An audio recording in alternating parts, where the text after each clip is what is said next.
Mesdames, messieurs, d'abord je voulais vous remercier d'être venus ce soir. Tout le monde n'est pas arrivé encore. On va démarrer puisque je crois que M. le maire de Beaune, qui nous fait la gentillesse d'être parmi nous, a d'autres manifestations à suivre derrière et me dit qu'il va nous quitter malheureusement assez vite. Et je voulais le remercier et tous ceux qui sont venus ce soir pour écouter l'éco-responsabilité dans le sport que va développer Julien Pierre. Je pense que tout le monde connaît.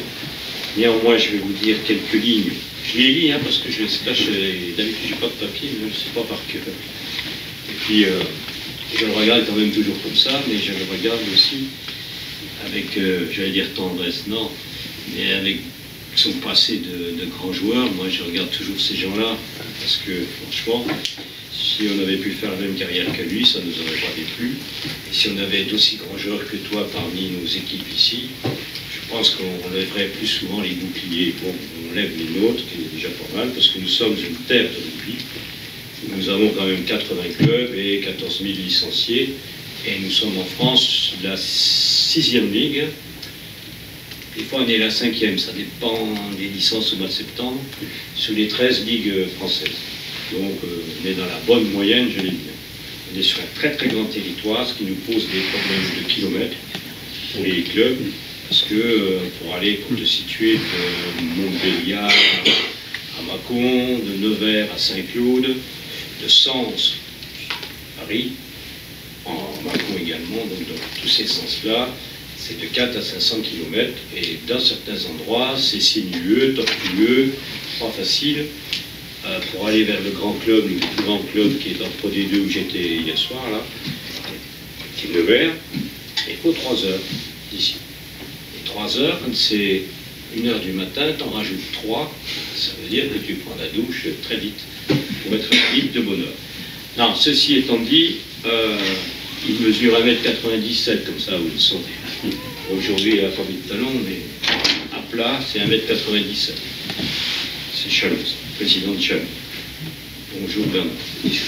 Donc il grandit au Sable d'Olonne. Son grand-père était alors propriétaire du zoo des Sables, c'est ça, et le créateur du bioparc de Douai-la-Fontaine. Il a été formé dans le club de sa ville, le rugby sablé.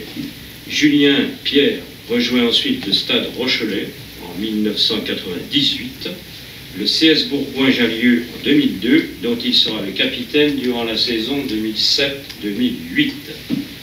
En mars 2007, il est sélectionné avec les Barbarians français pour jouer un match contre l'Argentine à Biarritz. Les Barbas s'inclinent 28 à 14. À l'occasion des test-matchs d'été 2007, il honore sa première sélection avec l'équipe de France et dispute 2 rencontres face à la Nouvelle-Zélande. En juin 2008, il est invité avec les Barbarians français pour jouer un match contre le Canada à Victoria. Les Barbas l'emportent 17 à 7. Vengeance. En 2008, il signe à l'ASM Clermont-Auvergne et échoue en finale du top 14 2008-2009. Il fait son retour en équipe de France lors du tournoi des 6 Nations 2010 et remporte la compétition en réalisant ce qu'ont réalisé nos jeunes, c'est pour ça qu'ils ont pris le modèle, le Grand Chelem. La même année, il devient champion de France avec l'AS Clermont-Auvergne. En novembre 2012, il est sélectionné dans l'équipe des Barbarians français pour affronter le Japon au stade Océane du Havre. Les Babas l'emportent 65 à 41. En 2011, il est vice-champion du monde avec l'équipe de France. Il joue son dernier match international l'année suivante dans le tournoi des 6 Nations contre le pays de Galles. Peu avant la fin de la saison 2014-2015, la section paloise, dont on a rencontré les jeunes ici chez nous il y a à peu près 1 mois, qui survole la Pro D2, prépare le renforcement de son effectif en vue de sa montée en première division avec de nombreuses arrivées, dont celle du All Black Conrad Smith, et annonce l'arrivée de Julien Pierre pour la saison suivante.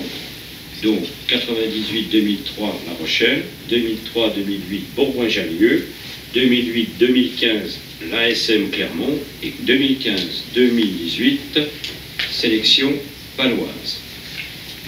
Et 2007-2012, période en équipe MPTS France. Donc voilà un fabuleux parcours, voilà un fabuleux joueur que nous avons grand plaisir à recevoir ce soir. Non pas pour entendre un monologue, je vais dire, sur l'éco-responsabilité dans le sport, puisque vous êtes là aussi plus pour échanger avec lui.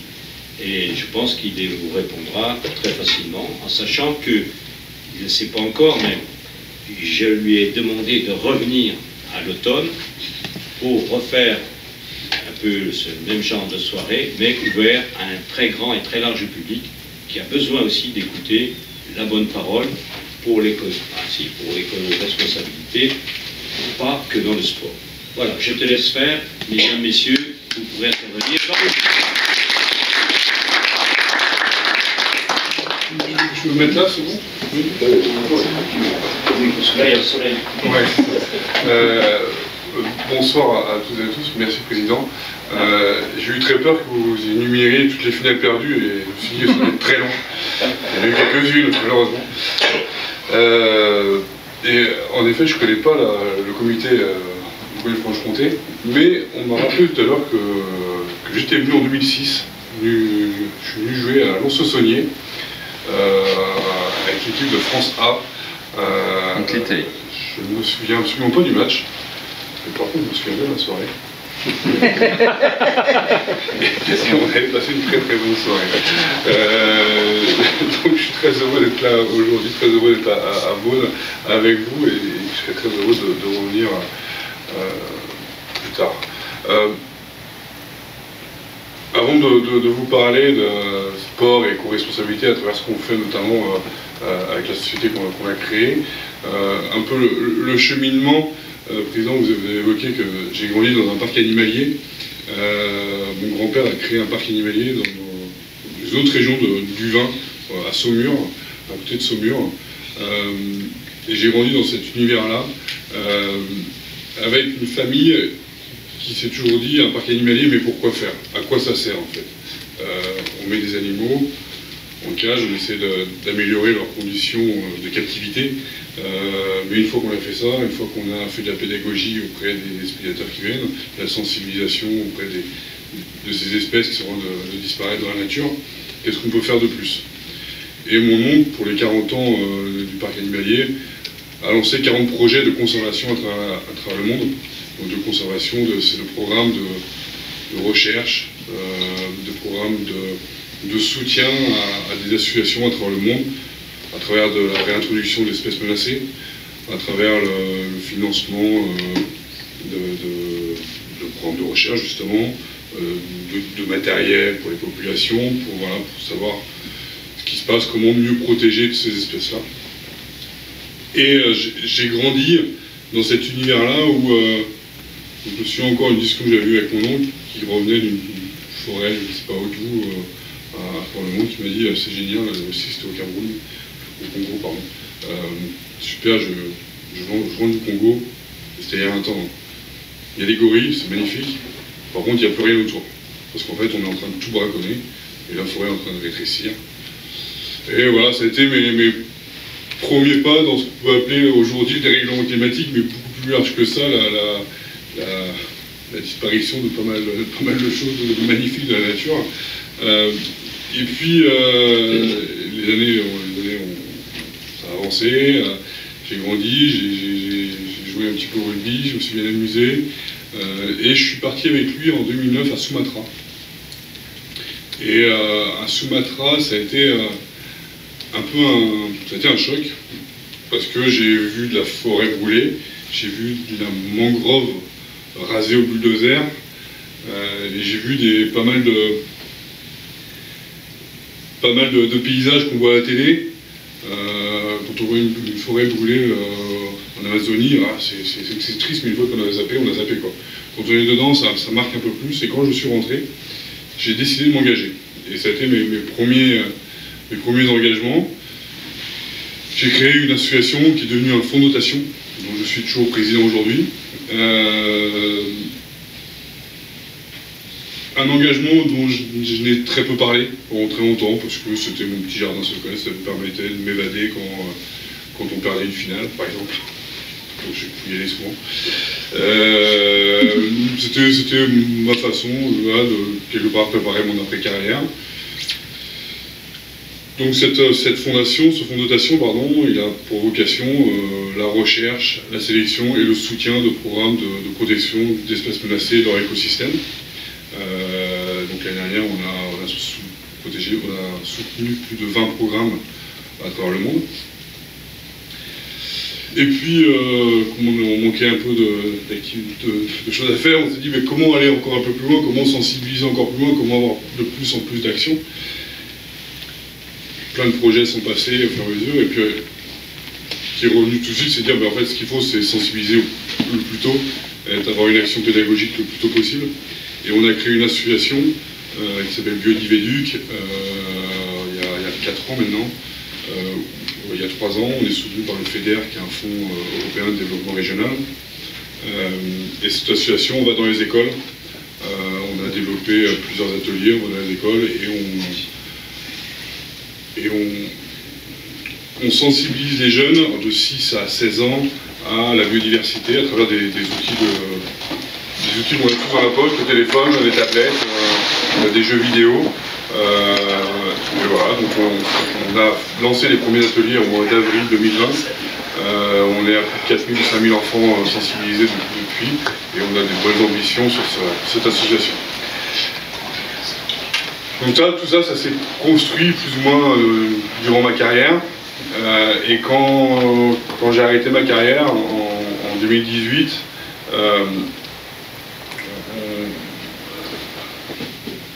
j'ai voulu aller un peu plus loin et lier vraiment sport et protection de l'environnement, parce que le secteur du sport est un secteur d'exemplarité.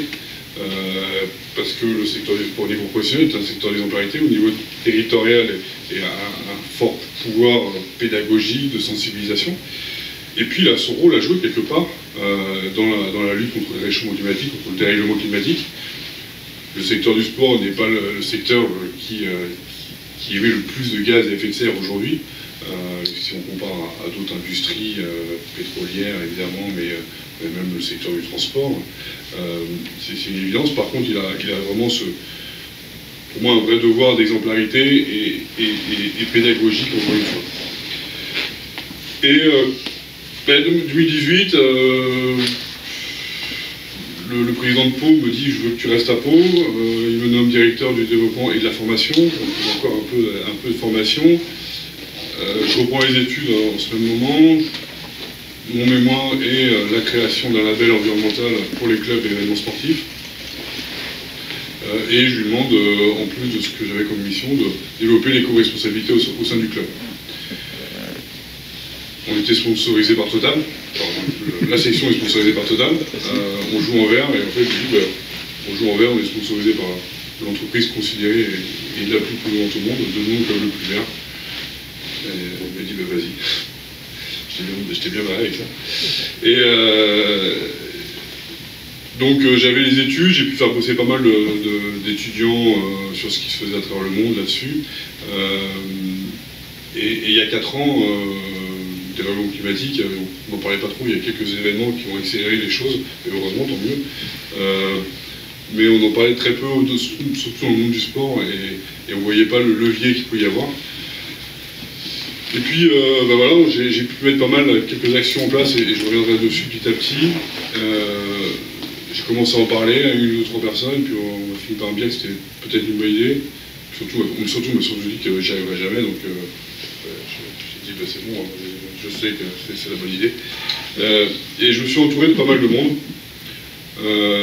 pendant cette période-là, et définir ce que voulait dire un label, déjà, première chose, parce que derrière le mot label, il y a pas mal de choses qu'on veut mettre en place.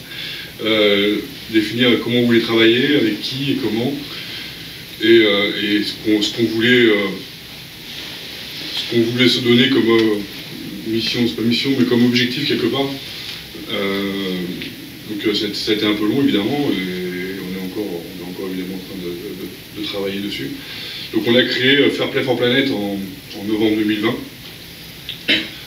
Avec Fair Play for Planet, on a développé le label FPFP à destination des clubs, des événements et des sites sportifs.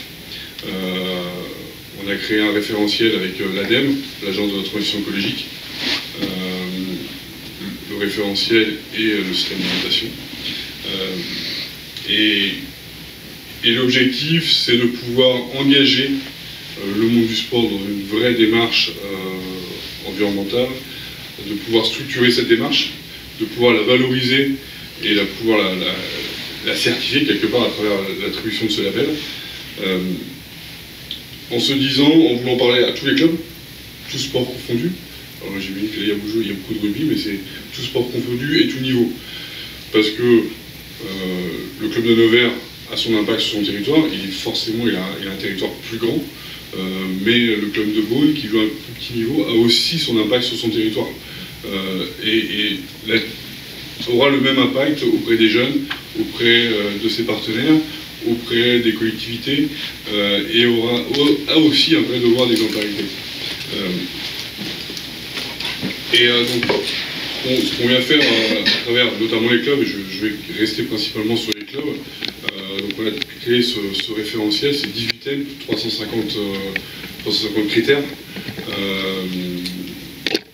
On va parler de gestion des déchets, l'alimentation, les transports, évidemment, tout ce qui est bâtiment, fluide, eau, électricité, et se dire qu'est-ce que le club fait et qu'est-ce qu'il peut faire de plus. Et on a le même process pour que ce soit un club amateur ou un club professionnel. On s'est lancé en novembre 2020, il y a eu la chance d'avoir la section paloise qui m'a suivi très vite, évidemment, et je les remercie, évidemment non, mais je les remercie, ils nous font confiance pour ça. Un club de régional qui m'a suivi aussi, des Sables d'Olonne. Alors je suis originaire des Sables, mais je ne les connaissais pas du tout, j'étais plus rugby. Mais très vite, en fait, j'ai l'Olympique Lyonnais qui nous a rejoints. Forcément, quand l'Olympique Lyonnais nous rejoint dans une telle démarche, ça met tout de suite de l'ampleur à un projet comme le nôtre. Depuis, on travaille avec plusieurs clubs et de très gros clubs également, de Ligue 1, de Ligue 2, de Top 14 également. On est en train de signer avec des ligues également, des ligues de rugby, d'autres ligues professionnelles, discussion avec des fédés et d'autres organismes. Donc l'objectif, c'est vraiment de pouvoir aider,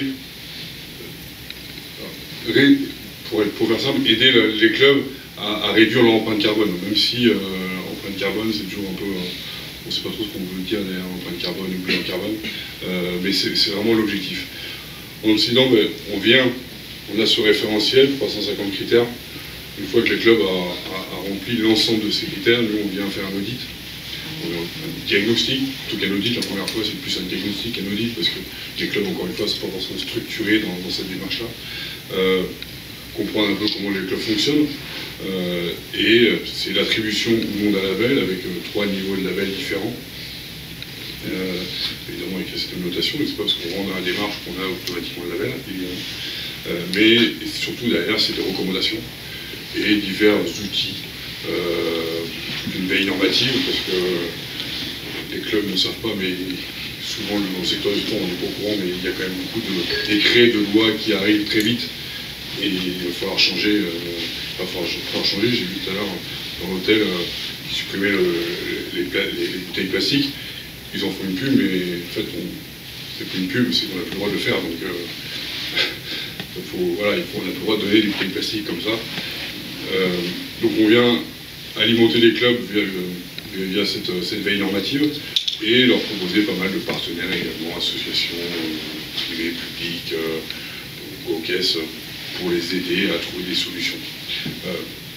Pour parler des exemples, pour faire vraiment l'exemple du club de sport, réduire l'empreinte carbone d'un club de sport, d'un événement sportif, 80% de l'empreinte carbone d'un club de sport, c'est le transport. Transport des joueurs, évidemment, quand on parle d'un club professionnel, mais ou amateur aussi, des joueurs qui vont se déplacer en avion, des supporters, des collaborateurs. il faut évidemment travailler sur le transport, c'est là où on va pouvoir jouer. Mais après, il y a énormément de leviers. Pour revenir sur les clubs professionnels, on travaille avec un club aujourd'hui, le retour qu'on a à peu près, quand on supprime les bouteilles plastiques dans un club professionnel de 50 joueurs, foot, rugby, hein, c'est 20 000 bouteilles de moins par an. Et j'ai vécu quelques années dans les clubs de sport, je sais qu'en plus les 20 000 bouteilles qui sont jetées, il n'y en a pas la moitié qui sont finies. Donc juste ça, ce gaspillage, il peut être évité facilement. Parlant de gaspillage, toute la partie alimentation évidemment est extrêmement importante parce que quand on commence à mettre des process en place, on arrive de jeter je ne sais pas combien de sandwichs par la fenêtre qui sont des économies pour le club derrière, parce que souvent on parle d'éco-responsabilité, mais souvent c'est quand même beaucoup d'économies à mettre en place. Sur un club avec qui on travaille aujourd'hui, ils ont supprimé, pas pour le citer, mais du soda qu'ils donnaient aux jeunes licenciés après les matchs et des pitchs qu'ils leur donnaient. Ils ont remplacé par du jus de pomme local, avec la bouteille en verre, le logo du club sur la bouteille en verre, et la boulangerie qui vient donner, qui les fournit en chocolat, je ne sais pas. On arrête la malbouffe. On travaille avec les gens du territoire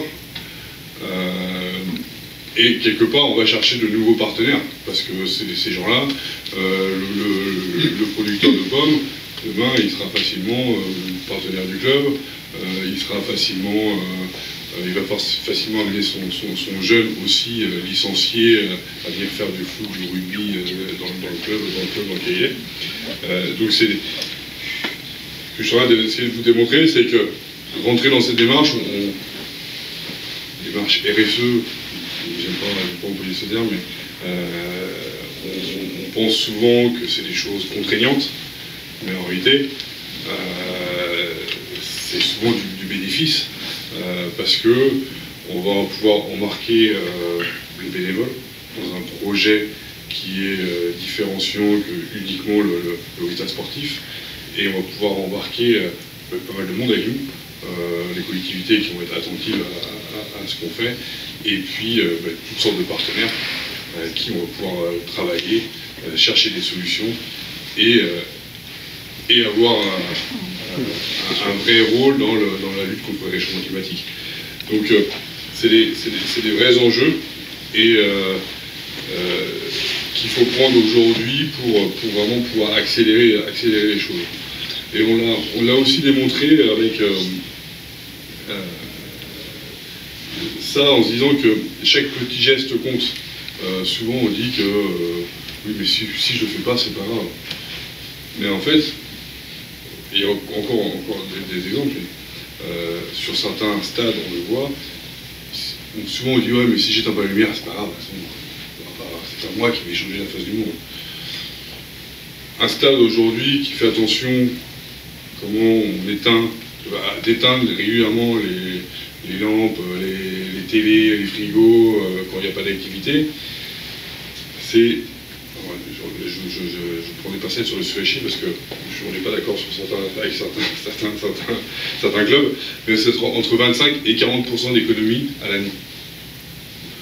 Même si on prend le chiffre bas, 25% déjà d'économie, juste parce qu'on éteint. On éteint régulièrement, je parle des grosses structures évidemment, mais c'est quand même important. Et aujourd'hui, encore beaucoup de stades, et je l'ai vécu, beaucoup de stades restent allumés toute la journée, toute la nuit, et plus encore, on a travaillé avec des clubs où pendant le Covid, on y était, et on rentre pas moi, mais les auditeurs rentrent dans les loges, les frigos étaient ouverts, étaient allumés, vides, la télé était allumée et les lumières étaient allumées. Mais juste éteindre, en fait, en réalité, vous allez faire du bien à vos portefeuilles, mais du bien quelque part à la planète. Donc c'est souvent aussi des vrais leviers pour aller chercher ce genre de partenaires. Et sur les petits gestes, on a, toujours en partenariat avec l'ADEME, on a lancé une campagne de communication qui s'appelait 10 actions pour un sport plus vert, à destination vraiment de tous les clubs, en se disant tous les gestes comptent, et l'ADEME est aussi dans cette démarche, en disant évidemment il y a des grands chantiers qui doivent faire, évidemment il y a des grands changements structurels qui doivent avancer, mais on doit tous aussi pouvoir amener notre pierre à l'édifice. Et ces 10 actions pour un sport plus vert sont des actions très simples en réalité. Demain, aller au stade à vélo, et quelque part faire un pas vers de l'éco-responsabilité. Voir comment on consomme, j'en parlais tout à l'heure, et faire un pas vers l'éco-responsabilité. Vider le vestiaire qui est rempli de vieux maillots, de shorts, et je crois qu'on l'a tous vu dans tous les stades, dans tous les clubs, les vieilles chaussettes qui datent de 1980 parce qu'on ne veut pas les toucher et parce que c'est un bon souvenir. On peut le donner. On peut le donner à des associations, il y a plein de monde qu'on a besoin, on peut les recycler demain, on peut trouver des entreprises aujourd'hui qui recyclent ce genre de vieux vêtements. C'est aussi, quelque part, rentrer dans une démarche éco-responsable. Nommer quelque part quelqu'un, un bénévole au sein du club de ces engagements éco-responsables, ou RSE, c'est aussi rentrer dans cette démarche et pouvoir la structurer petit à petit. Faire une journée de nettoyage avec les jeunes autour du stade, c'est rentrer dans cette démarche vraiment éco-responsable. Donc en fait, il y a beaucoup d'actions sur lesquelles on peut jouer et on peut embarquer et on peut sensibiliser. Les jeunes aujourd'hui sont de plus en plus en demande évidemment de ce genre d'action. Nous, avec Fairplay, on est aussi en partenariat avec Camus, qui est une école de sport management, on va créer des formations, on est en train de créer des formations pour les étudiants, mais pour les clubs, pour les entreprises. Vraiment une formation qui sera différente. Et on va la mettre en place. Donc, on essaie vraiment de créer cet écosystème tout autour de nous. Voilà à peu près rapidement ce que je voulais vous exposer. Juste un petit point aussi sur le fonds de dotation sur lequel je préside depuis 8 ans. Donc, qui s'appelait encore il y a peu de temps la passerelle conservation, qui aujourd'hui s'appelle l'EF en nature, et vraiment pour le lier quelque part à faire peur aux planètes, avec 3 pôles, donc la partie sensibilisation pédagogique biodivéduc, une partie conservation biodiv sport et une partie biodisport où là on va aller chercher des programmes de conservation qui utilisent le sport comme moyen pédagogique, encore une fois, de sensibilisation à la protection de l'environnement. On a déjà 2-3 programmes qu'on va soutenir à travers la planète dès l'année prochaine. Et vraiment, encore une fois, pour tout mailler quelque part. On est en discussion avec de très grands clubs, on a des très belles annonces qui arrivent très vite. Et on a la chance d'avoir des grosses structures qui nous suivent aujourd'hui et des très gros projets. Et voilà, on est en train d'avancer petit à petit. Il y a plein de choses à faire. Il y a des vrais enjeux. Il y a des vrais enjeux pour les clubs aujourd'hui. Je ne vais pas tout dévoiler, mais on discute vraiment avec des partenaires aujourd'hui qui ne vont plus aller sponsoriser tel ou tel club, telle ou telle ligue, tel ou tel fédé, juste pour mettre son nom. Ça y sera toujours, mais maintenant ils vont vouloir aussi savoir ce qui se passe derrière. Et ils vont sponsoriser, ils vont toujours garder le maillot, mais ils vont aller aussi sponsoriser l'action qui va être faite sur le territoire. L'action avec les écoles, l'action avec les jeunes, l'action éco-responsable. Et ça, c'est aussi des vraies pistes de réflexion pour les dirigeants du club, que vous êtes peut-être certainement, à creuser, à réfléchir. Voilà ce que je veux dire rapidement, mais peut-être des questions, c'est peut-être le mieux maintenant. Pour la première. Ils sont timides. Oui, pour la première.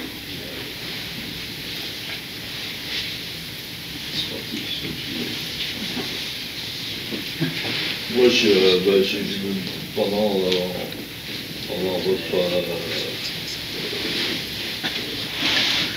je me suis dit, quoi penser des terrains synthétiques est-ce qu'ils sont amenés à disparaître ou est-ce qu'on va continuer Ça, c'est une vraie question. Ils sont déjà en train d'évoluer.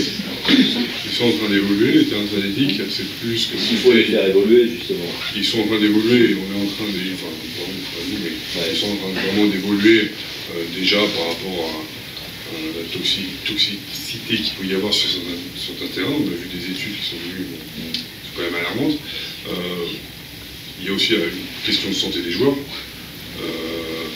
Moi, quand on me dit, quand le président des clubs me disait « c'est génial, t'as vu les terrains synthétiques, tu rebondis, moi, j'aurais pas fait 17 ans de carrière sur un terrain synthétique, c'est pas vrai.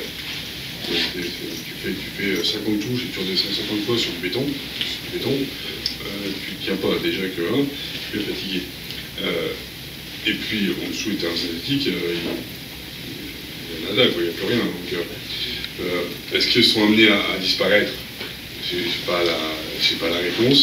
Ce qui est certain, c'est qu'aujourd'hui, sur les terrains naturels, on est en train de supprimer tous les produits phytosanitaires. Alors, ça met un peu plus de temps que prévu avec la loi Labbé, mais ça va se mettre en place petit à petit. On espère que ça va vraiment être efficace. C'est compliqué parce que les terrains synthétiques, c'est aussi une vraie solution pour de collectivités qui met en place un terrain synthétique. Et le terrain est disponible 24/24, 7 sur 7. Et on sait que sur un terrain naturel, malheureusement, on ne peut pas aller, on ne peut pas l'utiliser aussi souvent. Et c'est toujours une histoire de compromis, et je ne suis pas extrémiste ni d'un côté ni de l'autre, pour n'importe quelle question d'ailleurs. Je pense qu'il faut trouver des compromis. Je pense qu'il y a ces terrains synthétiques qu'il faut vraiment travailler, et je sais qu'il y a des solutions qui vont se mettre en place pour vraiment réduire l'impact sur les joueurs et sur l'environnement. Maintenant, il y a le pour et le contre. J'y retournerai pas de toute façon, ni sur le naturel, ni sur le synthétique. Donc, on verra, pas sûr. Il y a une question là-dessus. Oui, je crois qu'il y a un gros problème sur le recyclage des synthétiques, qui en principe doit faire l'objet d'un certificat de destruction, sauf que pour avoir assisté à quelques conférences, je pense que ça ne va pas jusqu'au bout, quoi. Le maire est responsable du traitement du revêtement, on lui donne un certificat, sauf que le produit est complètement recyclé. Vous avez pris l'exemple des terrains synthétiques, malheureusement c'est le problème de pas mal de... Tous les déchets. De pas mal de déchets aujourd'hui. Tout n'est pas encore recyclé comme il faudrait, malheureusement. C'est pour ça qu'il faut travailler déjà en amont, essayer de réduire au maximum ces déchets et travailler avec des circuits courts le plus possible. Il y a des choses qui sont en train de se mettre en place. Mais oui, je suis d'accord avec vous. Mais on peut prendre l'exemple du terrain synthétique comme pas mal de choses. Et le deuxième point, c'est sûr, vous avez dit que le plus gros problème, c'est les déplacements, ce qui est vrai. Est-ce que les fédérations, sur les compétitions plutôt régionales, locales, arrivent à regrouper pour limiter les déplacements? Et quelle autre solution pour faire des économies sur les déplacements? Alors, il y a des ligues qui commencent à réfléchir justement à des points géographiques pour pouvoir limiter les déplacements. Ça, c'est une évidence. Nous, on s'est lancé un petit pari fou où j'ai rencontré la SNCF en se disant la SNCF veut aujourd'hui multiplier par 2 le nombre de voyageurs à horizon 2050, je crois, ou peut-être un peu moins, 40, je ne sais plus, c'est ton les chiffres. J'ai dit, mais aujourd'hui, le monde du sport n'utilise pas le train, ou très peu, ou du moins on ne le sait pas. Donc il faut créer une offre sport, il faut réfléchir à une offre sport qui soit adaptée aux problématiques. Et en discutant avec les équipes de M. Farandou, je leur ai dit, mais il faut réfléchir sérieusement, parce que aujourd'hui, une équipe, et moi j'ai fait partie des joueurs qui prenaient l'avion tous les 15 jours, toutes les semaines, pour se déplacer. Clairement, on prenait l'avion tout le temps. Mais aujourd'hui, une équipe de Ligue 1, de Ligue 2 qui communique, qui prend l'avion, sur les réseaux sociaux, puisque c'est aussi une guerre sur l'image de communication, se fait humilier en disant ah, ils prennent l'avion, ils pourraient prendre le train, ce serait facile. Sauf que c'est pas si facile que ça, le train, parce qu'une équipe professionnelle, notamment, c'est eux qui doivent montrer l'exemple, mais quand ils ont 3 matchs en 10 jours, c'est pas si facile que ça. Je suis un ancien joueur professionnel, je sais, hein, c'est passer beaucoup plus de temps dans le train que dans l'avion, c'est transmédisant. Que finir un match à 23h, il y a peut-être un train qui sera là à 23h30, mais sauf qu'à 23h, il y a peut-être un contrôle antidopage, et que le dernier va sortir à 1h du matin. Et là, il n'y a plus de train. Donc, et ça, la SNCF ne pourra pas être aussi flexible que ça. Alors oui, il faut que la SNCF puisse réfléchir à des offres demain pour le monde du sport professionnel, parce que je pense qu'eux ont un vrai enjeu à jouer, d'image à trouver, je suis certain. Et puis, ce que je leur ai dit, je dis, mais demain, est-ce qu'on ne peut pas imaginer regrouper le tournoi de jeunes de Beaune ou de Nevers, ou je ne sais pas où, ici, et prévoir que ce tournoi, au lieu de finir à 19h, il finit à 17h. Parce qu'il y a les 14 équipes qui sont venues en train, en TER. Pourquoi aujourd'hui on ne peut pas réfléchir comme ça, aller vraiment plus loin? Parce que de toute façon, on sait qu'on va devoir réinventer les choses. Et c'est peut-être des réflexions à pousser vraiment, et je suis en train de les pousser justement au sein de ce groupe en disant, mais réfléchissons à quelque chose comme ça. Le monde du sport professionnel, quand on dit que le monde du sport pro prend l'avion et c'est pas bien, et ceci et cela, ok, mais demandons pas aux équipes de faire 3 matchs en 10 jours, dans ce cas-là, parce que c'est pas vrai, c'est pas possible. Et puis après, quand on regarde un petit peu plus précisément comment ça se passe sur un bilan carbone d'un club professionnel, une équipe de Ligue 1 qui ferait tous ses matchs en avion, plus l'équipe féminine qui ferait tous ses déplacements en avion. Donc on a à peu près à 40 déplacements en avion, aller-retour, voilà, un peu plus. Comparé à un bilan carbone d'un match 60 000 places, où tous les spectateurs viendraient en voiture individuelle, on est au même niveau. Et si jamais il y a un peu de bouchon, donc il y a l'exemplarité du monde professionnel, c'est vrai. Et il faudra que le monde professionnel prenne le train, parce que c'est le monde professionnel, quelque part, qui va impulser une vraie image. Et on voit aujourd'hui certains clubs qui prennent le train, et tout de suite, c'est un buzz positif sur les réseaux sociaux, encore une fois, mais c'est aussi la société qui veut ça, donc il faut en jouer. Mais c'est aussi parce qu'Antoine Dupont ou Romain Tamac va prendre le train régulièrement, que les jeunes de chez vous vont dire, nous aussi on va prendre le train, parce que c'est super cool le train. Et on va avoir des nouvelles expériences à travers le train, d'équipes qui peuvent aussi échanger, et du coup réduire l'empreinte des déplacements, pour les matchs, je parlais des matchs et des tournois, mais demain mettre en place un système de covoiturage pour les joueurs pour venir à l'entraînement. Un club en Angleterre qui est Forest Green Rover, pour le QE, vous regardez un petit peu, ils ont mis c'est un club qui est considéré comme le plus vert au monde. Ils ont vraiment été très loin dans le process.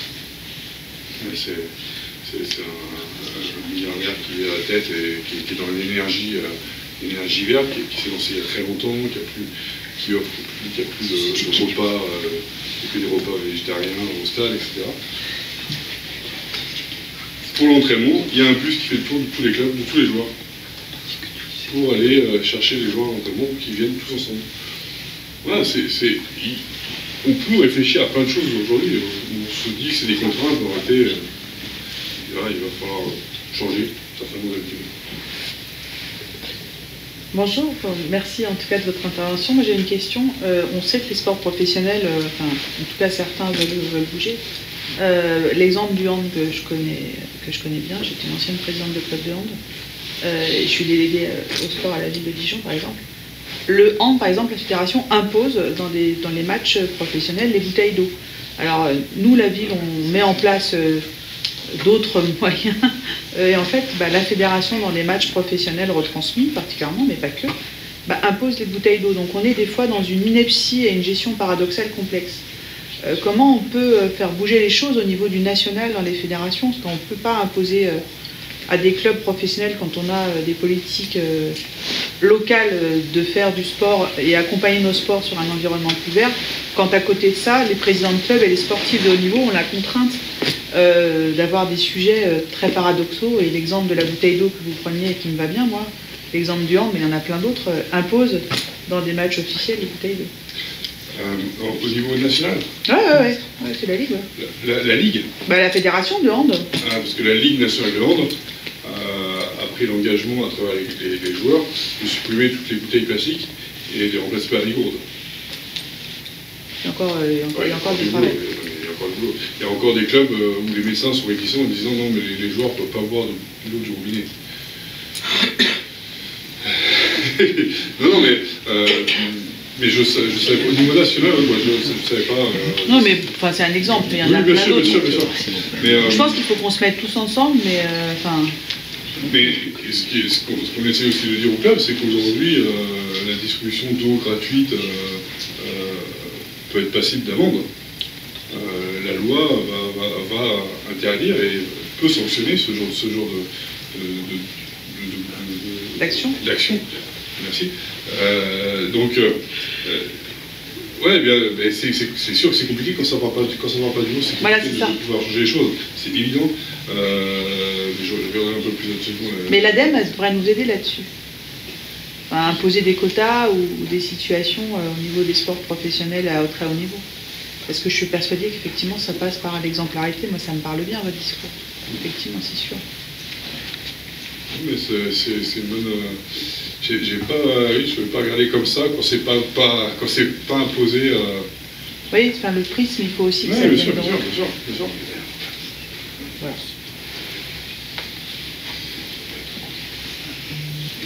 Moi j'aurais aimé connaître votre avis,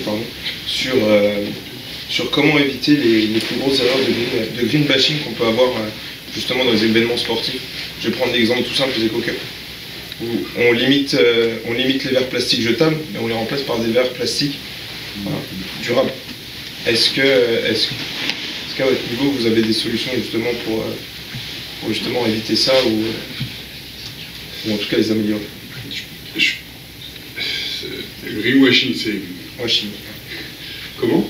Non, washing, parce que j'ai dit bashing. Oui. Les éco-clubs, c'est un vrai exemple. Nous, c'est ce qu'on va dire au club, c'est que les éco-clubs, c'est bien, mais si vous commencez à faire des éco-clubs et les changer tous les 3 mois, l'impact est catastrophique. Donc aujourd'hui, et on le voit de plus en plus, c'est de faire des éco-clubs neutres, moches, que personne n'a envie de ramener chez lui. Non, mais oui, c'est vrai. Mais c'est vrai. Faire un éco-cup avec marqué Beaune le 19 mai, quelque chose, c'est très bien, mais on ne peut pas s'en servir le 20, donc, voilà, et du coup on le refait, et donc l'impact il est catastrophique. Et l'exemple de l'éco-cup est très très bon, et c'est un vrai exemple de greenwashing justement, c'est-à-dire bon, on met ça en place, mais derrière il n'y a pas de... Il n'y a pas un vrai impact. Et justement, nous, on a l'exemple avec l'Olympique Lyonnais, où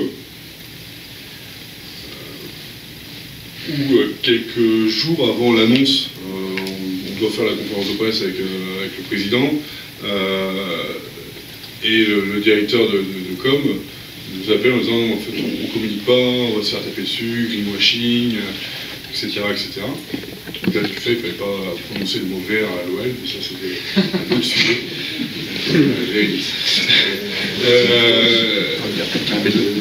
Et en réalité, on fait quand même l'annonce en disant, mais nous, Fair Play Planète, on n'est pas là pour dire que vous êtes le club le plus vert du monde, même s'ils font beaucoup de choses bien.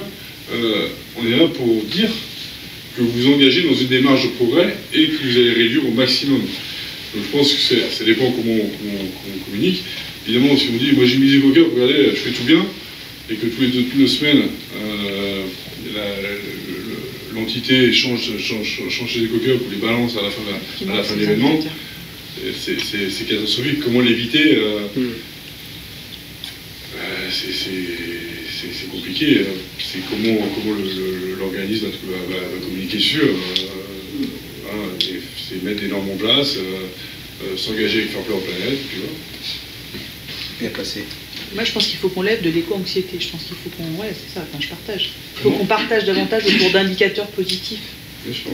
Oui, mais pendant très longtemps, on a aussi dit ce que vous faites, c'est pas bien, faut pas faire comme ça. On n'a pas envie d'entendre, quoi. On n'a pas envie d'entendre. Et l'exemple de la section paloise, encore une fois, où moi, la première réunion où je réunis du monde, je dis, bon, voilà, avec le président, on a décidé de s'engager là-dedans. On me dit, Julien, mais non, on fait rien. Non, puis non, Julien, non. On a commencé la commission d'action, on était 3. Je suis parti, on était 10. Parce que quand j'ai fait le tour de tout le monde, si, Julien, non, je suis rien, mais c'est quoi ta pub de brouillon, là? Ah ben non, c'est mes brouillons, parce que... Ouais, mais c'est déjà un premier geste. De récupérer ces brouillons, de les mettre à côté pour écrire dessus. C'est déjà un premier geste. Ah mais toi t'as une tasse, t'as pas le verre en plastique là, bah non, c'est ma tasse. Quoi tu fais? En réalité, quand on met tout ça bout à bout, quand il y a 20 collaborateurs et 50 joueurs, il commence à avoir quelques actions mises en place et que tout le monde le fait, il y a un vrai écho et de se dire, en fait, on peut faire. Ah, on fait quelque chose. Et comment on va plus loin? Ah ben on embarque un partenaire, 2 partenaires, 3 partenaires, et la collectivité. Et là, une vraie démarche est mise en place. Et aujourd'hui, j'étais à Pau la semaine dernière. Il y a des vraies actions mises en place où les partenaires sont réceptifs, où les clubs, les joueurs sont réceptifs, se disent oui, il y a quelque chose à faire et c'est positif. On ne fait pas tout bien, mais c'est positif. On n'est pas dans le gris, on ne dit pas qu'on est les plus verts du monde. Non, mais on essaye de faire au mieux. On ne va pas changer nos habitudes et nos comportements de 0 à 100 en 2 jours, c'est pas vrai. Hein. Si vous essayez chez vous un petit peu de réduire votre empreinte en se disant nous on essaie de le faire, on est 3, dont une petite fille de 2 ans et demi, donc c'est pas elle qui pose le plus de problèmes. De 2 ans, pardon. On essaye de supprimer un peu le plastique dans la salle de bain. Il y a juste ça, c'est long. Parce qu'on a l'habitude, parce que ceci, parce que cela, parce qu'on oublie une fois, quand on fait cours, j'ai oublié, mince. Et c'est long à mettre en place, à changer vraiment nos habitudes. Mais c'est bénéfique. Moi aujourd'hui, je prends plus le train. Je prends que l'avion, pardon. Il prend que l'avion. Je prends que l'avion, j'ai un jet privé, c'est génial. Non, je prends que le train. Alors, je fais à citer parce que je suis à Paris et c'est vrai. Mais j'ai pas l'impression de perdre du temps. J'ai toujours un confort, je peux bosser, je vois du paysage, je rencontre des gens, je peux discuter. C'est pas plus mal. C'est pas plus mal. Donc, ouais, parfois il faut changer un petit peu. Pour en revenir, le train c'est super. Moi, pour l'avoir vécu cette saison, je pouvais envoyer mon équipe n'importe où, à La Rochelle, à Pau, à Perpignan, sauf qu'on ne pouvait pas rentrer. Donc c'est là-dessus qu'il va falloir qu'ils fassent des efforts. Partir le vendredi, des trains, on en a plein. C'est revenir. Rentrer le samedi soir, ou voire même le dimanche matin, c'est beaucoup plus compliqué. Ouais, c'est ça, il y a peut-être des réflexions vraiment au niveau national à avoir, au niveau régional avec les TER et au niveau national avec les ligues et les fédés. Peut-être que tout le monde un jour devra se mettre autour de la table et se dire mais comment on fait pour trouver des solutions? Parce que j'ai bien conscience que même si demain la CCF sort une offre sport quelque part, il y aura encore des choses à réfléchir et peut-être à agencer pour que on joue plus tôt, pour que l'équipe puisse partir plus tôt, plus tard, je sais pas, mais oui, c'est sûr, c'est sûr. Je rigole parce que j'ai demandé à Pau justement de jouer plus tôt, mais j'ai pas réussi. Non mais, j'ai dit un peu de temps, on m'a interrogé sur l'étude, sur une ligue que je connais bien, ligue de rugby. Et très vite, on parlait du fameux top 14. Mon avis là-dessus, je dis, mais peut-être que demain, le top 14, peut-être réduire.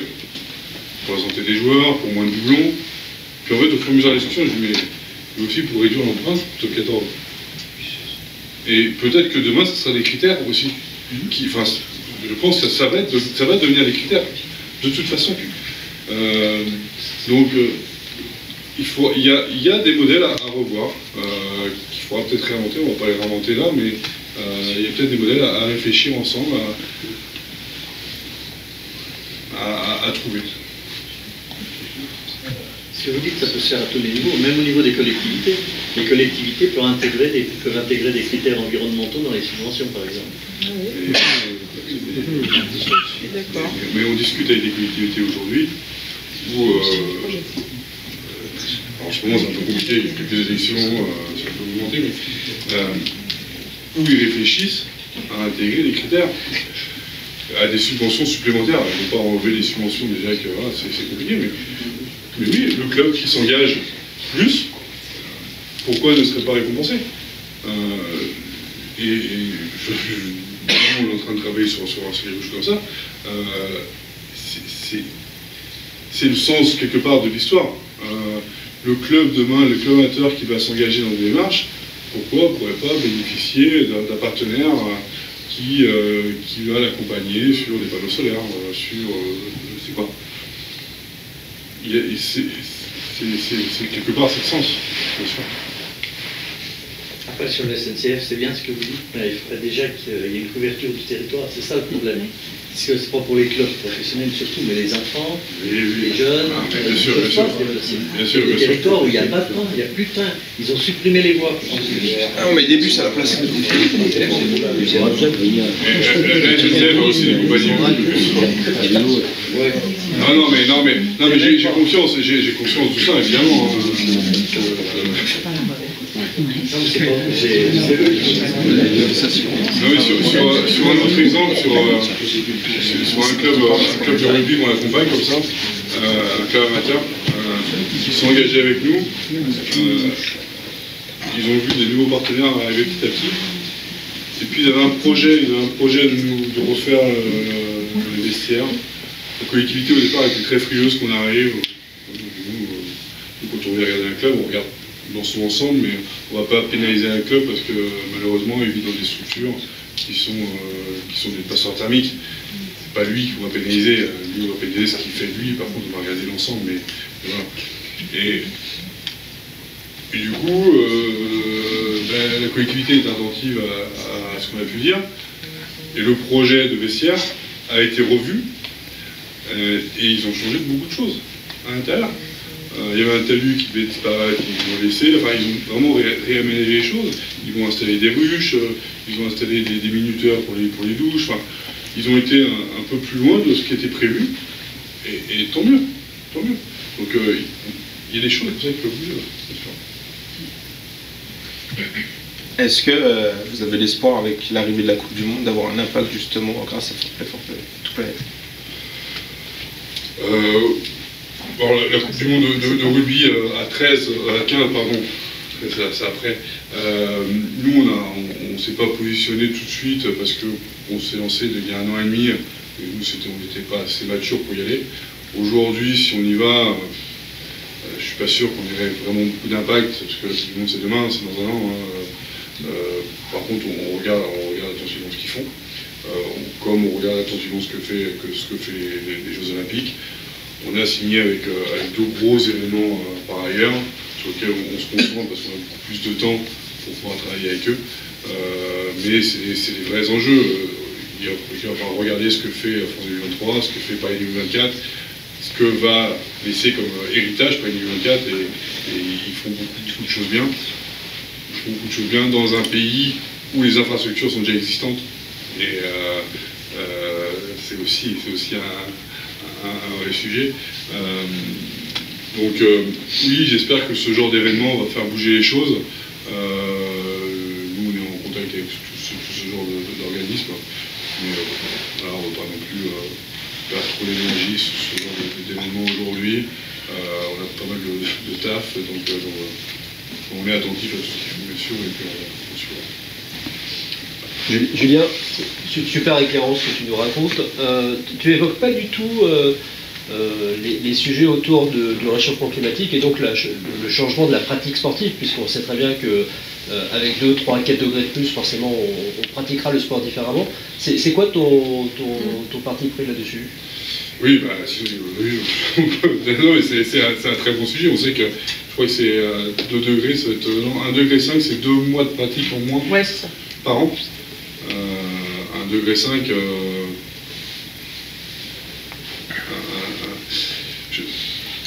juste, quand je regarde un peu le changement climatique et le réchauffement climatique, ou le dérèglement climatique, je pense que j'étais un peu comme tout le monde quand je disais 1,5 degré de moyenne par an, de moyenne sur la planète. Pour moi, je ne sais pas trop ce que ça veut dire en réalité. Quand on commence à regarder, vous dites que la période glaciaire, c'était juste moins 5 degrés. Et que là, on va faire 1,5 degré. Déjà, on commence à avoir quelques degrés d'échelle. Quand on regarde ce qui va se passer sur notre territoire, qu'à Marseille, si en 2050, il fera entre 40 et 50 degrés, plusieurs semaines par an, ça commence à se poser des questions et on se dit, bah oui, du coup, qu'est-ce que va être la pratique du sport de demain? Est-ce qu'on va être tous obligés de s'enfermer dans des salles Climatisées. climatisées, mais c'est au-delà du drame humain qui va se passer, au Qatar, le drame écologique qui va se passer au Qatar.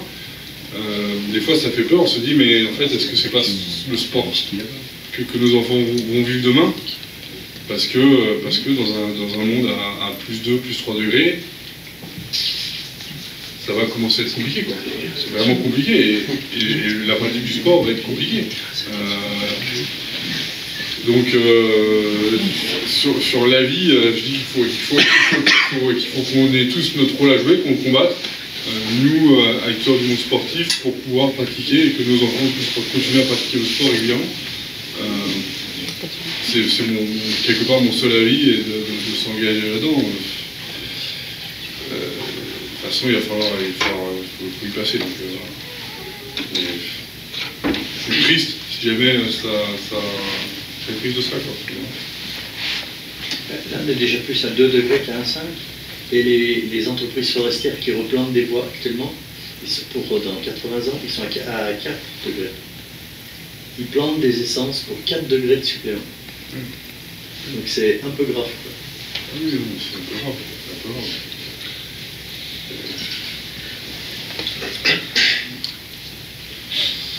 Et bientôt, on boira du Côte du Rhône. Ah bon? On en parle là.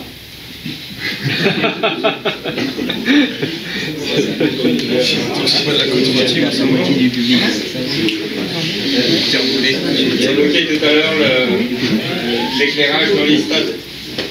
Moi, je regardais l'autre jour en Coupe d'Europe, un match de Coupe d'Europe, entre parenthèses de Racing, qui jouait à 13h30, où il faisait un soleil éclatant, et on avait les projecteurs tout le tour du stade qui donnaient à fond depuis 2 heures avant le début du match. Hein. Et là, c'est pas le club qui paye, c'est la collectivité. Donc, là aussi, alors il y a des choses, des choses où il faut réfléchir. Comment faire les bouteilles d'eau, par exemple, que madame a évoqué tout à l'heure. Mais là, quand on voit qu'il y a un soleil, qu'il n'y a pas un nuage dans le ciel, et qu'on allume tout, parce que c'est par rapport à la télévision, ou je ne sais pas pourquoi, un nombre de luxe qu'il doit y avoir sur le terrain. C'est par rapport à la division. Mais se poser des questions quand même. Moi, ça me fait bouillir quand je vois ça. Mais c'est par rapport à la Parce que division. c'est pas Mais est-ce que nous, consommateurs, quelque part, on n'est pas fautifs d'avoir une image nette pendant 80 minutes? Est-ce que nous, spectateurs, on n'est pas consommateurs, on n'est pas fautifs de se dire, bah, non, mais nous, la pelouse, il faut qu'elle soit verte partout. Hein. Ah non. Comme la plupart Les des gens, produits phytosanitaires, oui, bon. Mais non, il faut qu'elle soit verte partout. Et si demain, il y a plus de produits phytosanitaires, peut-être que la pelouse sera plus verte partout. Surtout si c'est Comme tout le synthétique. jambon rose, c'est pareil. Comme le jambon rose, exactement, c'est exactement pareil. Non, mais après, ça peut se rendre à un match à 17h ou 18h. Pourquoi pas? Mais s'il est pas rose, c'est Mais pas à 13h30. Si, si, ouais, c'est ça. Non, mais. Allez, il va pas se coucher en 2 heures. Ah oui, bah, il est pas rose. Je sais, Ça, c'est facile. j'en ai parlé quand j'étais joueur, j'en parlais régulièrement avec Canal+, notamment, en leur disant mais à quoi ça sert? À rien, non. Parce que s'il y a un nuage qui passe, il faut qu'il change tout, et voilà.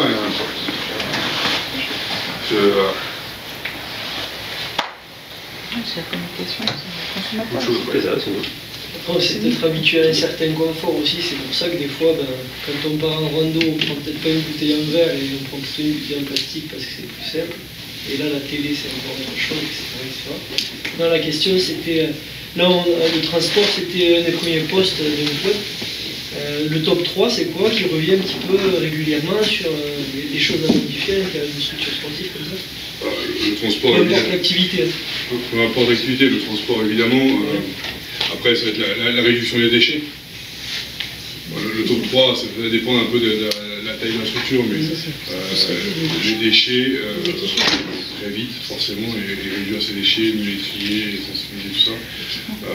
Après, suivant la taille, ça va dépendre soit la consommation, soit l'alimentation, s'il y a des restaurants, il y a des vrais enjeux aussi sur l'alimentation, le gaspillage. C'est difficile sur le top 3. Les équipements, non? Les équipements. Les équipements, ce que je dis, équipements fluides, équipements. Ouais. Mais même les équipements des joueurs. Les équipements des joueurs. Parce que bon, les armoires dans beaucoup de clubs sont pleines, on le sait, hein, sont pleines de maillots qui ont été logotés pour une saison qui ne servent pas à l'autre. Et la vraie question, c'est qu'est-ce qu'on en fait? Là, je pense sincèrement qu'il y a un vrai sujet. Bien sûr, mais c'est ce que je disais tout à l'heure, c'est que arrêtons d'entasser, et revalorisons, parce que là, il y a des filières qui commencent à naître, de revalorisation de tout ce qui est tissu et vêtements sportifs. Donc il y a pas mal de choses à mettre en place.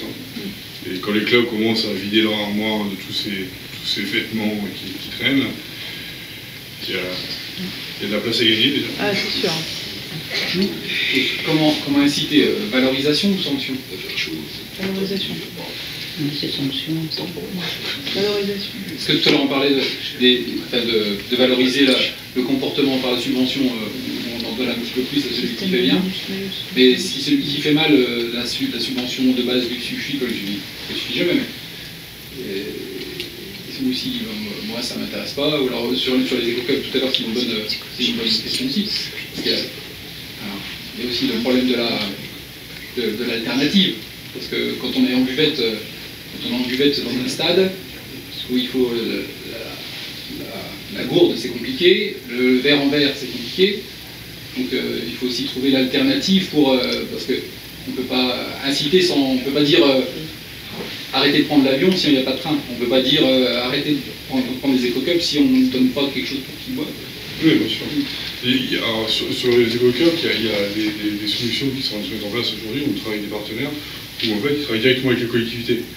Au lieu que les 4 clubs pro amateurs achètent chacun 10, 20, 30, 50 000 éco-cups, et à la fin il y a 200 000 éco-cups sur tout le territoire, c'est la collectivité qui va en acheter 50 000 par exemple, je dis totalement au hasard, et qui va, en partenariat avec des associations locales, redistribuer, tiens, ce club-là, ce jour-là, on a besoin de 5 000, ils les récupèrent, les lavent, et là il y a des vrais sujets, des vraies réductions pour les clubs. Après, pour revenir à votre première question, sanction ou valorisation, je pense que la sanction va arriver vite. Il y a la valorisation qui est en train de se mettre en place, on discute avec les ministères et on voit bien que le sujet est en train de se mettre en place, est en train d'être réfléchi.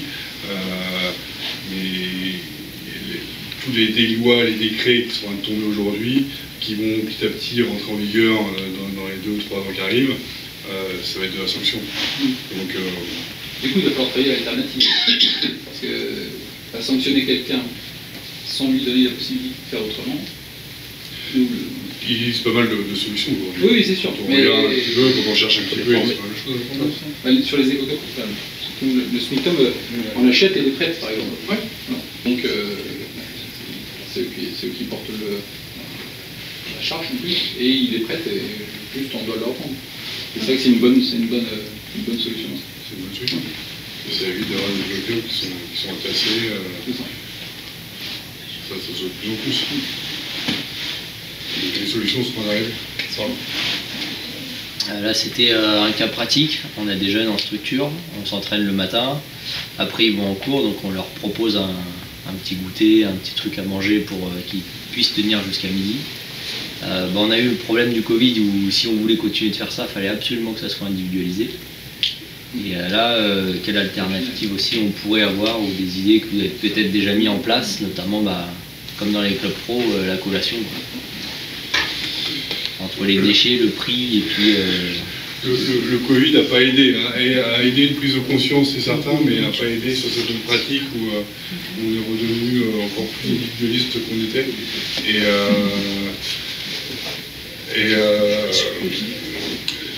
Là, des exemples, on peut en parler, mais oui, il y en a qui existent, mais il faut que je comprenne un peu mieux comment ça fonctionne exactement, la structure dans laquelle tu travailles. Il existe aujourd'hui pas mal de solutions, mais il y a des fausses bonnes idées aussi, comme les boîtes compostables en carton. Aujourd'hui c'est génial, sauf qu'aujourd'hui c'est pas ou recyclable. Tout ce qui est carton plastifié aujourd'hui c'est presque pas recyclable, c'est un désastre. Il faut mieux du plastique total qu'on réutilise. Il faut mieux un tupperware qu'on réutilise régulièrement plutôt que les cartons plastifiés qu'on jette, parce que ça c'est une vraie catastrophe. Donc, chacun aujourd'hui devrait avoir sa gourde, et peut-être sa gourde et son tupperware qu'il réutilise plutôt que du carton plastifié, ça va, par exemple. Nous on a mis quelque chose en place, hein, avec Cédric aussi, on bosse ensemble, où on faisait, on a acheté, quand Cédric avait acheté des tasses en verre, et en fait la compote, il se servait dans les tasses. Et du coup il les lavait, donc il y avait aussi un moyen, ils étaient un petit peu autonomes, je dois prendre ma tasse, et je dois aller la laver avant de la reposer. Mais avec le Covid, il fallait tout individualiser. Et puis derrière, c'est pareil, on est dans une ville, donc le local, la compote locale, peut-être plus dur aussi à trouver, donc là on va en grande surface, quoi. Donc on essaye de faire des petits trucs, mais est-ce qu'à l'opposé, le fait d'aller en grande surface, ça annule pas tout ce qu'on essaye de faire? Oui, il faut quand même, par ici, vous pouvez même trouver des compotes locales, non? Il n'y a pas? Après, le budget ne sera pas le même. Mais même le conditionnement, c'est pas cher, bien sûr, parce que vous voulez acheter une boîte de 5 kilos. Ouais, je jouais sur les volumes. Et c'est vrai que le Covid est un exemple où malheureusement on a vu s'accélérer les tas de déchets de consommation individuelle.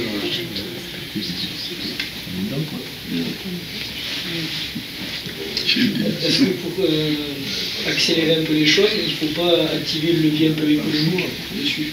Exemple, l'éco-cup, une bêtise, hein, il coûte 1, le carton coûte 50, ou 30, ou 20, et vous voulez des éco-cups, prenez-en. Par contre, vous allez les payer plus cher, et c'est très avantageux d'aller là-dessus, au moins un temps pour peut-être motiver du moins, parce que c'est aussi une source de motivation, motiver les plus récalcitrants. Pareil pour le train, pareil pour plein de choses. Oui, il n'y a pas les horaires, mais si le billet de train il coûte par personne 3 fois moins, peut-être que les gens, je vais peut-être partir plus tard en fait. Oui, bien sûr. Mais... Et voilà, est-ce que c'est pas au bout d'un moment le levier qu'il faut actionner pour que les gens ils basculent? C'est une question. Et les bus, c'est ça en fait. Hein. Oui, mais... les bus pas chers, c'est ça en fait. Hein. Les gens acceptent d'aller faire plus d'heures de trajet, mais payent le trajet Dijon-Lyon 9 €, quoi. Mais de toute façon, aujourd'hui, pourquoi très peu de clubs professionnels n'utilisent pas le train? Parce que du coup, c'est beaucoup plus cher. Si on veut réserver un wagon, etc. Mais il faut jouer sur tous les leviers. quelque part. Il y a pas mal de leviers à activer en même temps. Et évidemment, ce sera toujours les plus convaincus qui partiront en premier, qui s'engageront en premier. On travaille avec un club de top 14 où clairement, quand on y était l'année dernière, on sentait que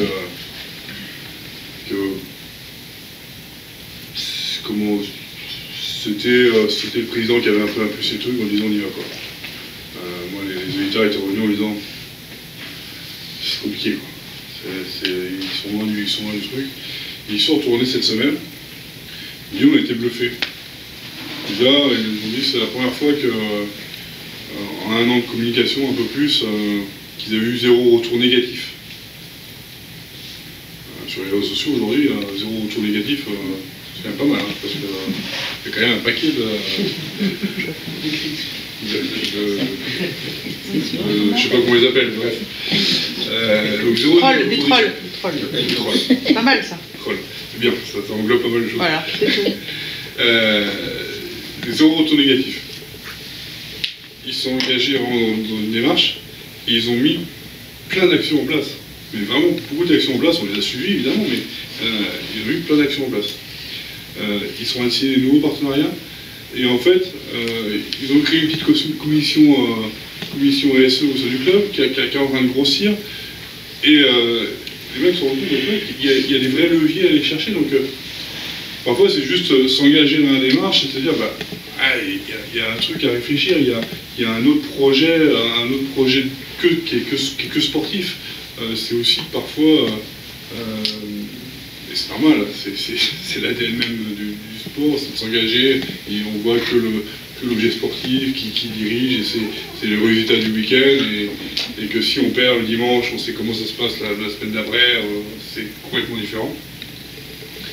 Mais de s'engager dans une démarche RSE globale,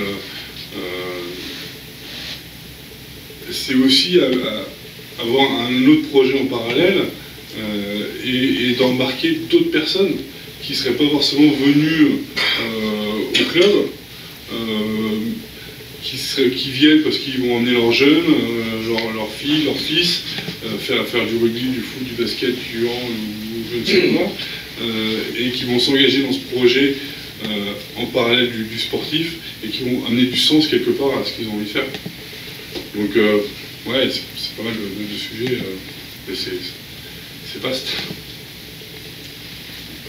Donc tu parles beaucoup d'internes au sein du club. Est-ce que dans les clubs que tu accompagnes, tu commences à voir des clubs qui prennent la parole vis-à-vis de leurs fans, vis-à-vis de leurs supporters? Ou est-ce que c'est encore trop tôt pour qu'ils s'engagent dans cette voie-là? Si, ils s'engagent avec, notamment, vous parlez des transports pas mal, et t'en connais, des applications de covoiturage par exemple, qui sont en train de se mettre en place, des solutions qui sont en train d'arriver petit à petit dans l'univers du sport et développement durable, on va dire.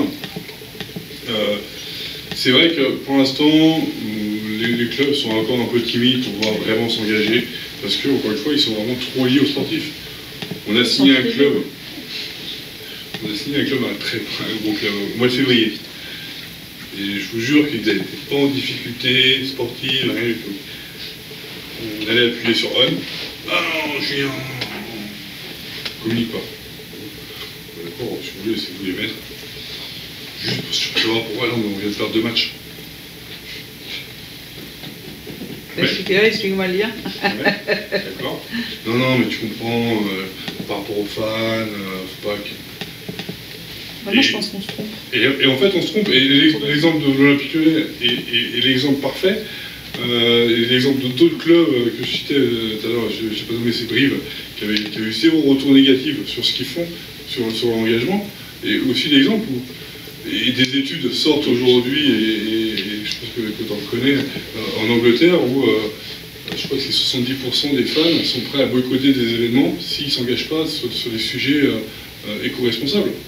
Donc je pense que parfois on se met des faux freins en se disant on n'a pas les solutions, en se disant que la collectivité ne va pas réagir comme il faut, que les partenaires ne vont pas être réactif, que les fans vont être négatifs, que ça va être traité comme du greenwashing.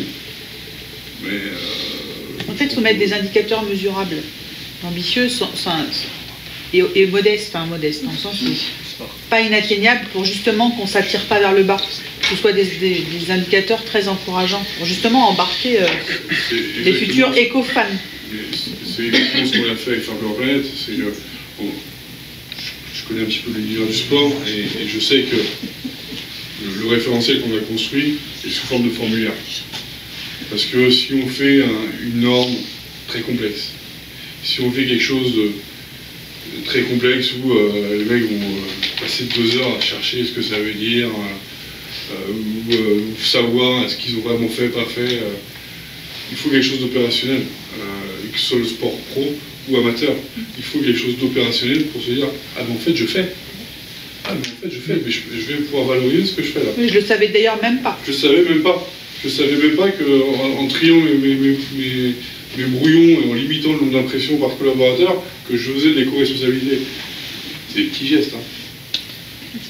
Mais je discutais avec le directeur de la U Arena du Racing il y a peu de temps. Il m'a dit on a commencé comme ça. On a commencé comme ça. Bah oui, on commence comme on peut, où on veut. Je dis pas que la U Arena est le lieu de spectacle, peut-être de demain, s'il fait plus de degrés, malheureusement. Voilà, mais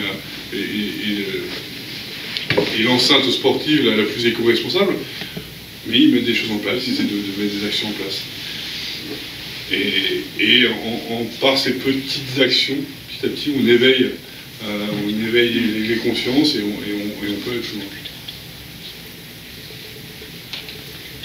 Tu parles d'engagement. Tu sais qu'en Bourgogne, on a 10 roues, et un sou, c'est un sou. Donc, si on s'engage avec toi, ça coûte combien? Ah ouh là là là. Je pense que ta société, il faut bien qu'elle ait rentré. Donc, je pense que si on s'engage, il y a des trucs à donner. Bien sûr, mais on pourra en parler, mais ça dépend du... On devrait signer une convention avec le président et justement permettre au club, suivant le niveau, d'avoir un engagement. En gros, pour un club au niveau national, le voie du référentiel, l'audit de suivi, des outils qu'on met en place, c'est 8 000 € sur 2 ans. Parce que nous, on est beaucoup de clubs amateurs, Fédéral Pro, Honneur, tout ça, mais on n'a pas beaucoup de clubs nationaux. Donc on voudrait savoir, mettons, Fédéral Pro ou Honneur, mais ça ne coûte pas de s'engager. On en parlera. Oui, d'accord.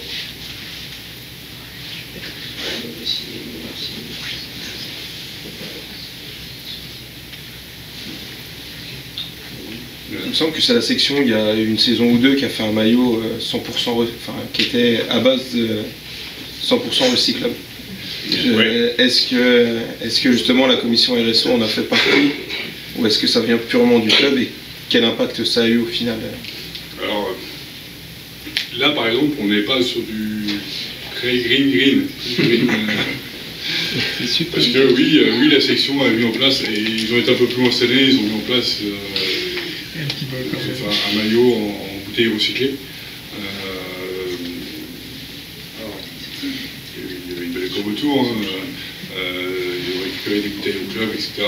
En réalité, c'était les bouteilles qui étaient de tout le monde. Donc l'impact au final, je ne sais pas s'il est vraiment extraordinaire, mais ça venait du club, de l'équipementier, qui avait vu l'engagement du club et qui a voulu pousser là-dedans et qui a voulu que le club soit le premier justement à porter ce maillot en bouteille recyclée. Et ils ont été un peu plus loin cette année, ils ont mis aussi les maillots des supporters et des joueurs. Enfin, donc, est-ce que c'est bien, pas bien? Est-ce que l'impact est moindre ou pas? Si c'est pour prendre des bouteilles dans le Béarn, les amener en Inde, faire des maillots et revenir les maillots en Europe, évidemment l'impact est catastrophique. Il y a des solutions qui vont se mettre en place petit à petit. On voit équipements sportifs qui sont de pouvoir être valorisés en Europe directement. Donc,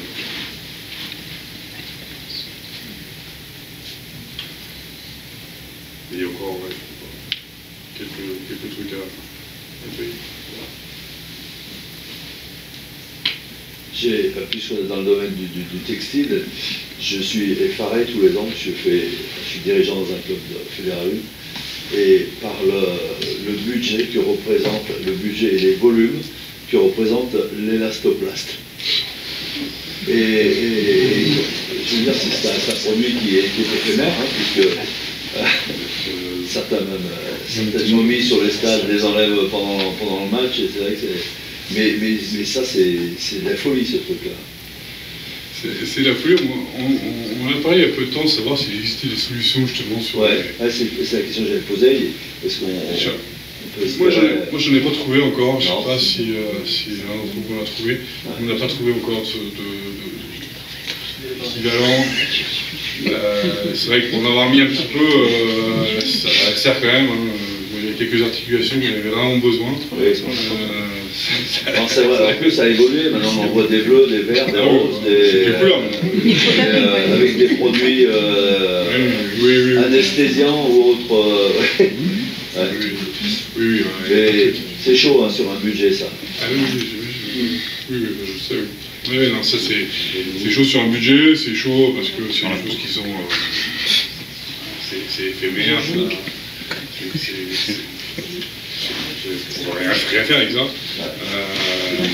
Et je crois pas qu'il y ait quelque chose d'équivalent qui ait moins d'impact. D'ailleurs, je sais même pas quelle la colle qu'il y a dessus. Alors, il y aura évidemment des normes, pas que ça soit trop néfaste, mais c'est vrai que je suis encore que c'est prévu pendant des heures et des heures. Non, on n'a pas trouvé de solution. Enfin, moi, on n'a pas trouvé de partenaires qui ont ce genre de produit aussi. Comment Moïser, vous mettez des bandes. Ils jouaient pas. Ils jouaient pas. Il y a un bouton que ça existe quand même. Il y a déjà des mobiles. Il y a pas sous deuxième ligne. C'est bien.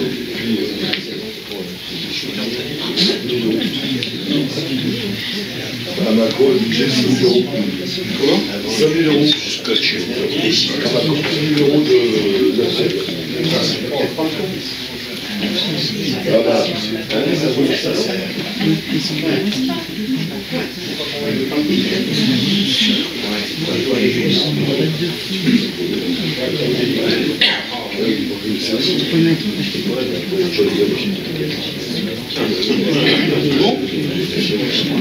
On pourra échanger, continuer à échanger avec grand plaisir. Ah non, non mais on... Merci. Merci Julien.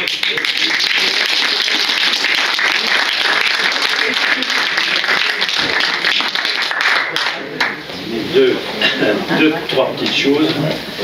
Alors, on va donc signer la convention avec Fair Play for Planet, c'est ce qui est prévu. On va signer toutes les pages, on va aller directement à la dernière, ou à l'avant-dernière, puisque les chefs signent sur l'avant-dernière, je crois. Et puis, puisque vous êtes là, je vais vous donner deux petits conseils tout petits. Quand vous allez sortir de cette salle, sur votre gauche, parce que les gens qui nous prêtent ici, vous voyez, c'est dans de bonnes conditions, sont hyper sympathiques. Et je pense que vous étiez loin de penser qu'il y avait ça. Et si vous allez sur votre gauche, vous allez visiter aussi la grande salle où ils font les films de cinéma, les apprentis. Ici, commencent à faire des films à côté. Vous allez voir, c'est une salle également qu'on est loin de penser qu'il y avait ça ici. Même le Brunois, je crois, ignore. Et notre prochaine remise de médaille se fera dans la salle qui sera sur votre gauche. Vous longez le bar et vous rentrez dans la grande salle. La deuxième information qui est meilleure, celle-ci, c'est que, comme on a bien parlé, tous bien écouté, sur votre droite, après quand vous sortirez, on a installé un buffet pour se restaurer.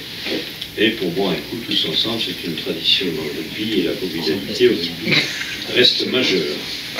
Donc j'ai amené 2 stylos. Oh ben attends, 2 stylos. Et puis nous avons glissé dans ce carton recyclable, non pas du Côte-du-Rhône encore, mais un super nectar bourguignon. Voilà. Et comme j'étais en train avec un petit sac à dos, pour aujourd'hui, on s'est cantonné à quelques grands crus, très grands crus. Et après, on saura te faire passer par le train. Peut-être un carton plus gros. SNCF Colis. Et comme tu dois revenir, hein, ce serait un peu ce qu'on a conclu au mois d'automne, dans une conférence agrandie, on va dire, ouverte au grand public. Et là, aujourd'hui, vous étiez en direct, je le sais, parce que je connais les gens qui sont branchés et autres, et votre groupe. Tout était en direct sur le fameux Facebook, donc dans le Grand Est, notamment où ça sera très regardé, dans la région parisienne aussi, et dans la côte basque-lande, tout en bas. Je sais qu'ils m'ont demandé comment ils pouvaient se brancher, à quelle heure et tout. Donc je pense qu'ils ne nous entendent plus, mais je pense qu'ils ont été attentifs. Je cherche la page où on a signé. Voilà. Bon. Il y avait marqué, bon, on va signer sur celle-ci. Hein. Ah, celle-ci, je vais bien la trouver aussi. Bah, signons là déjà que c'est voilà, ta partie. Et on fait des économies aussi d'énergie. Je vois à peine. Oui. Ah bah oui, ça y est.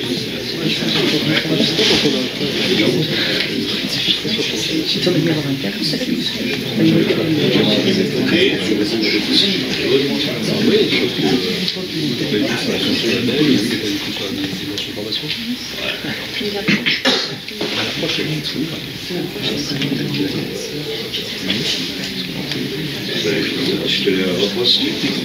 Le